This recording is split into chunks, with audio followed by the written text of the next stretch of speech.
सो बहुत लोग मुझसे पूछ रहे थे कि भाई उम्मीद 2026 का वर्थ इट है, क्या हमें उसको ज्वाइन करना चाहिए कि नहीं करना चाहिए। तो देखो टोटली मैं एक चीज़ बताना चाहूँगी यहाँ पे कि भाई एक चीज़ है कि अभी फॉर 10 डेज ना यहाँ पे बायो चलने वाली है, राइट। बायो जो है प्रॉपर 10 डेज तक चलेगी, जो कि चलेगी कंटिन्यूएशन के अंदर, जो कि विपिन सर कवर कर रहे होंगे। भाई विपिन सर बहुत प्रो पढ़ाते हैं भाई, नो डाउट टू दैट, और बहुत बढ़िया भी पढ़ाते हैं। लेकिन देखो आपको उम्मीद को ना अपने हिसाब से ज्वाइन करना है। आप बोलोगे अपने हिसाब से मतलब क्या होता है, तो देखो there are two type of people. भाई एक तरह का बंदा ऐसा है जिसको तुम 7-8 घंटे लगातार बैठ के पढ़ाओ और उसको सब कुछ याद हो चुका है, उसको सब कुछ समझ में आ चुका है, और अब वो ऐसा है कि भाई अब बस एनसीईआरटी रीड करके क्वेश्चन वगैरह प्रैक्टिस करनी है। दूसरा बंदा वो है जिसको पार्ट्स में समझ में आता है। ऐसा नहीं कि भाई तुम्हें फिजिक्स का पूरा एक दिन में एक ही चैप्टर पूरा खत्म करा दिया और तुम्हें कुछ समझ ही नहीं आया, क्योंकि भाई कभी कभी क्या होता है कि माइंड जो है ना उसको थोड़ा सा समय लगता है चीज़ें ग्रैब करने में। क्योंकि अगर इस तरह से होना होता ना तो फिर आप खुद सोचो कि हर चैप्टर को ऐसे ही नहीं पढ़ा दिया जाता। हर चैप्टर ऐसे मतलब टीचर्स को इतने लंबे लंबे लेक्चर्स खींचने की जरूरत है। वो इसलिए होता है कि बच्चों को थोड़ा थोड़ा करके चीज़ें समझ में आती है। तो क्या होता है जब कोई टॉपिक या कोई चैप्टर थोड़ा टफ होता है तो इंसान को ग्रैब करने में समय लगता है। अब देखो आप क्या कर सकते हो, एक तो है कि भाई आपको ये चीज़ वर्थ लगती है कि हाँ भाई मेरे को तो समझ में आ जाता है उम्मीद से, मतलब ये है कि मैं 7-8 घंटे बैठ जाऊँगा या 5-6 घंटे बैठ जाऊँगा, बैठ आराम से जाऊँगा, और उसके बाद मैं पूरे दिन बायो को कंप्लीट कर लूँगा। और ध्यान रहे कि ऐसा नहीं कि तुम उम्मीद के लेक्चर्स ले रहे हो तो तुम केमिस्ट्री फिजिक्स को भूल ही गए, ऐसा नहीं है भाई। लेकिन ये है कि ये चीज़ मेक श्योर करके रखना कि अगर तुम बायो ले रहे हो उम्मीद से, तो भाई बायो का चैप्टर कंप्लीट होने के बाद उसके एनसीईआरटी रीडिंग, उनके क्वेश्चन प्रैक्टिस है ना, उसका मॉड्यूल या तो पीवाईक्यूज वगैरह तुम सब सॉल्व कर रहे हो, ये सब तुम कर रहे हो तो ठीक है, कोई दिक्कत नहीं, 10 दिन में अपनी बायो तुम्हारी कंप्लीट हो जाएगी। बट ये चीज़ भी सोच के रखो कि अगर एक दिन में वो 3 चैप्टर्स करा रहे हैं एंड मैक्स टू मैक्स उसका जो टाइम लिमिट रहेगा 8 घंटा रहेगा, 7 घंटा रहेगा, तो आपको लगना चाहिए कि वो थोड़ा सा हो सकता है कि वो अमाउंट ऑफ क्वांटिटी कम पड़ा है। तो इसके लिए आप क्या कर सकते हो, इसके पास एक सोल्यूशन है। सोल्यूशन ये है कि भाई तुम ओल्ड उम्मीद के लेक्चर्स ले लो और उसको डे वाइज बांट लो। वैसे तो मैंने ऑलरेडी एक वीडियो बना रखी है जिसमें मैंने उम्मीद के लेक्चर्स को बायो करके अभी कुछ 2-3 दिन पहले डाली थी, उसमें मैंने लेक्चर्स को बांट रखा है और नीचे प्लेलिस्ट भी दे रखी है, आप उससे देख सकते हो। दूसरी चीज़ ये, अगर आपको लग रहा है कि नहीं मुझे इसी उम्मीद से करना है, तो जिस दिन उसका लेक्चर हो जाता है उसको 3-4 दिन में बांट दो। लेकिन इससे क्या होगा कि आपकी टाइम ड्यूरेशन हो सकता है बहुत ज़्यादा आगे तक चली जाए। तो मतलब थोड़ा सोच समझ के डिसीजन लेना, और ऐसा भी नहीं होना चाहिए कि भाई तुमने 10 दिन अगर बायो को दे दिया तो तुम बायो ही पढ़ रहे हो तो केमिस्ट्री भूल गए, फिजिक्स जो तुमने थोड़ी बहुत ही पढ़ी थी, थोड़ी बहुत भी जो केमिस्ट्री पढ़ी थी सब जीरो हो गई। क्यों? क्योंकि तुमने सिर्फ 10 दिन सिर्फ बायो ही पढ़ ली। तो भाई ये चीज़ भी नहीं करनी है। मैं अपने पर्सनल एक्सपीरियंस से बताऊं तो मुझे ऐसा लगता है कि ओल्ड उम्मीद लेक्चर्स को करना ज़्यादा बेनिफिशियल रहेगा। लेकिन अगर तुम्हें ऐसा लगता है कि तुम 10 दिन बायो को पढ़ के खत्म कर लोगे, तो मैं कहूँगी फिर 10 दिन, या मैं कहूँगी 1-2 दिन ना उम्मीद से पढ़कर देख लो, क्योंकि फ्री बैच है, कोई दिक्कत वाली बात नहीं है। 1-2 दिन पढ़ के देख लो, आज का लेक्चर और कल का लेक्चर अटेंड करके देख लो।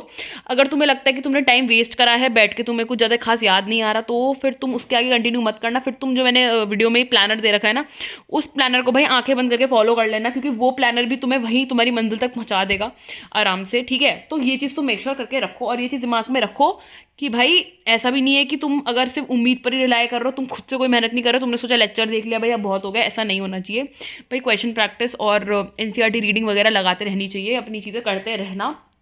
क्योंकि भाई देखो अगर तुम इस रेस में देखो, मैं वैसे तो मैं इन चीज़ों में मानती नहीं हूँ कि भाई सिर्फ रिजल्ट के ऊपर ही काम करना है हमको। तो भाई ये चीज़ देखनी है कि हमको अपना बेस्ट देना है, हमको इस पॉइंट ऑफ टाइम पर अपना बेस्ट देना है। बाकी रिजल्ट देखो किसी के हाथ में नहीं होता। जो बंदे ने 24-24 घंटे ही पढ़ाई करी है ना नीट के टाइम पे, उसको भी अपने रिजल्ट का पता नहीं होता। तो भाई मेन चीज़ ये है कि अपना बेस्ट दो, आगे रिजल्ट का मत सोचो। बाकी भगवान जी ने जो आपके लिए रास्ते चुने होंगे वो आपको मिलेंगे जिंदगी में, सिर्फ टेंशन वेंशन मत लिया करो, अपना बेस्ट दो।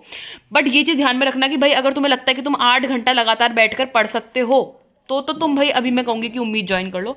पर अगर तुम्हें लगता है कि तुम 8 घंटा बिल्कुल नहीं बैठ सकते लगातार, और या फिर तुम्हें ये लगता है कि भाई मैं एक ही दिन में इतना सारा सब्जेक्ट, एक ही सब्जेक्ट को इतनी देर तक नहीं पढ़ सकता, तो तुम क्या कर सकते हो कि भाई पुराने उम्मीद के लेक्चर्स निकाल के, जैसे फिजिक्स का जो है 2 घंटे का लेक्चर देख लिया, बायो का 2 घंटे का लेक्चर देख लिया, केमिस्ट्री का 2 घंटे का लेक्चर ले लिए देख लिया, ऐसे करके मैंने ऑलरेडी 3 वीडियोस पीछे बनाई हुई हैं। उसमें क्या है तुम्हारा सारा कोर्स कंप्लीट हो जाएगा।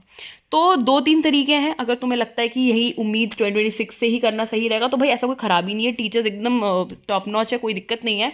पर ये मेक श्योर करके चलना कि भाई जो भी स्टेप तुम इस पॉइंट पर लोगे वो तुम्हारे आगे का जो है काफ़ी चीज़ें डिसाइड करेंगी। ये नहीं कि भाई तुम इसके बाद भी डिस्ट्रैक्ट हो रहे हो, या मैं तो पता सीधी सीधी बात है, अगर तुम्हें जज करना नहीं आ रहा ना, तो तुम पता क्या करो, तुम 2 दिन उम्मीद लगाओ, और प्रॉपर लगाना बिल्कुल उम्मीद, ऐसे सोचो कि तुम्हें आगे पूरी कंटिन्यू करी, इस तरह से तुम उम्मीद को फॉलो करो 2 दिन, बस 2 दिन। तुम 2 दिन में जान जाओगे कि तुम्हें क्या करना है ना। कोई दिक्कत नहीं है, फ्री ऑफ कॉस्ट है, तो आराम से 2 दिन जो है पूरे प्रॉपर लेक्चर्स दो, और कहते हैं एकदम से बिल्कुल पूरा पूरा फुल लेक्चर लो। उसके बाद उसके क्वेश्चंस करो, एनसीईआरटी रीड करो, अगले दिन फिर से उतना ही बड़ा सेशन लो, साथ में हल्की फुल्की केमिस्ट्री और फिजिक्स भी करो, ठीक है। ये सब अगर तुम कर पाते हो तो भाई एक बात की तो गारंटी है कि तुम आगे भी उम्मीद को फॉलो कर लोगे। लेकिन अगर तुम्हें लगता है कि 2 दिन में ही तुम्हारी बिल्कुल हवा टाइट हो गई कि भैया आप समझ नहीं आ रहा कुछ, तो भाई मैं यही कहूँगी तब तुम उसको आगे कंटिन्यू मत करना।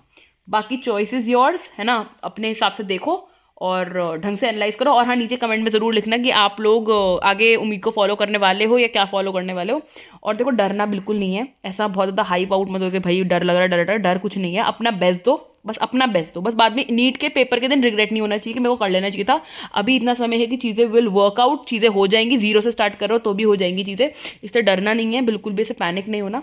अपना मेक श्योर करो, अपना बेस्ट दो, and that's all you should know. Life में आपको खूब सक्सेस मिले, आप लोग खूब आगे बढ़े, खूब खुश रहो और सारी आपकी मेहनत जो है वो एक बढ़िया उसमें कन्वर्ट हो जाए।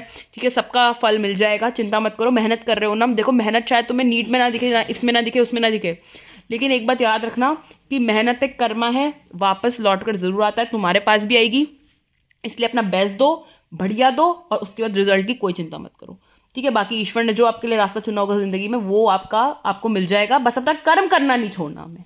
ठीक है, तो thank you so much, bye and bye, all the best.